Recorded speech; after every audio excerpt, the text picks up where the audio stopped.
Hey guys, today we're going to be taking a look at the Sega Mega Drive game Columns. This game is a puzzle game released by Sega in 1990. This game was originally an arcade game and was later ported to various home consoles such as the Mega Drive, Master System and the TurboGrafx-16.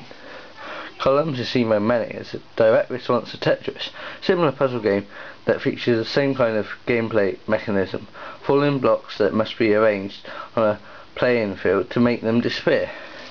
It wasn't Sega completely ripping off Nintendo, it was more like Sega saying to Nintendo, anything you can do, we can do better.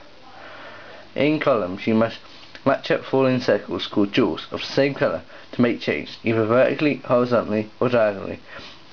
If a chain of 3 or more jewels of the same colour is made, these jewels will disappear and you'll be awarded points.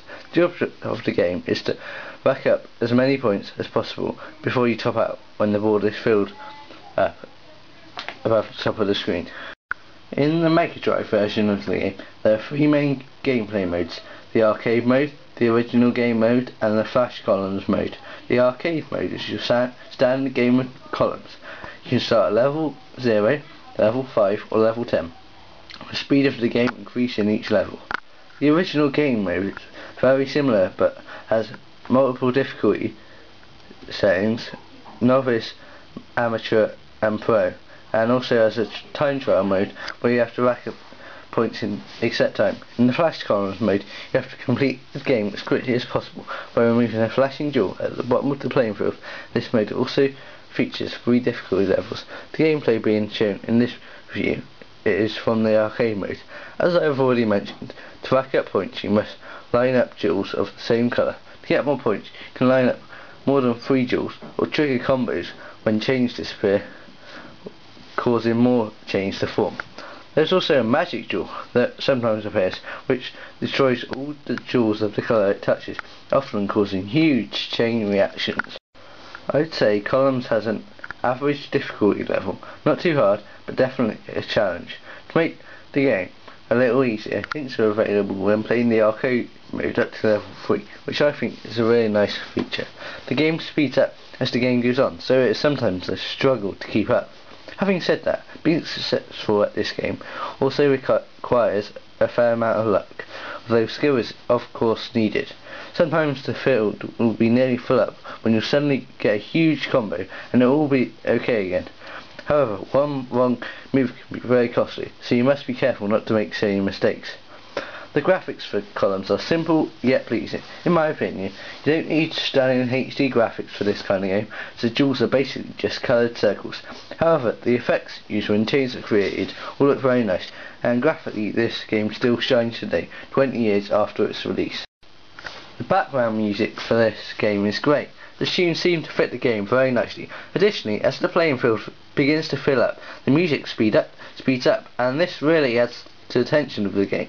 The sound effects are also stellar and well chosen, and overall the audio really seems to fit the game, the quality lacking from certain modern titles. The controls for this game are also very simple owing to the nature of the game, but they are very responsive.